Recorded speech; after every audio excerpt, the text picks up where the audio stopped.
Here are the three big stories for today. It is Friday, March 8th. My name is Darren Gerdes. So Macron, I'm just unbelievably amazed with Macron in the recent few weeks. Macron is ready to send troops to Ukraine if Russia approaches Kyiv or Odesa. Like, he's saying, he's laying this on the table. French President Emmanuel Macron met with parliamentary parties on Thursday. During the meeting, Macron said he was open to the possibility of sending troops to Ukraine. Now, we don't want that to happen, but it needs to be on the table. It needs to be a real threat to help Russia back off. Macron referenced a scenario that could lead to intervention of French troops, the advancement of the front toward Odessa or Kyiv, and the Russians are going absolutely nuts about this kind of thing, that Macron would have the guts to say this. Early in the war, Macron was still trying to convince Putin that, like, no, let's just talk about it. You don't have to do this. And it failed miserably. The Poles are actually trying to be somewhat conciliatory.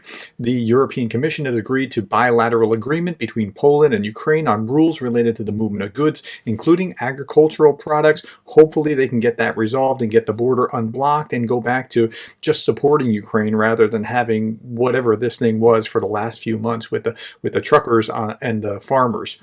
Okay, while they're starting to become more conciliatory, in America we're showing ourselves to be as confounding as possible. So Biden's speech last night, here is the headline from Politico: Biden's speech thrills Ukraine watchers, others not so much.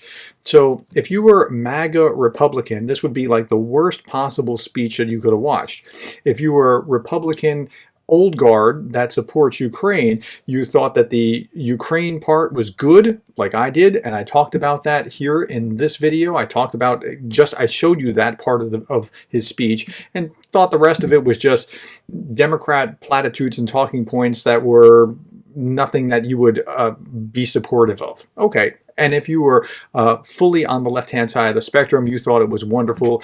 It was likened by one commentator to a convention acceptance speech rather than a State of the Union. Okay, so what's going on with Marjorie Taylor Greene looking like what? Okay, say her name. So she appropriated the say her name from the left. The left used to use the phrase say her name to talk about social justice when it came to the death of Sandra Bland, who was found dead in a Texas jail cell.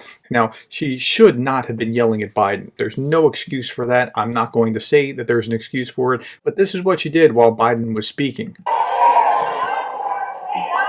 You see her say her name, and then Biden held up a pin. Her name was Laken Riley, and he talked about it and went on. But there's no excuse for that kind of behavior, to yell out at the president. This is just breaking decorum, and it shouldn't happen.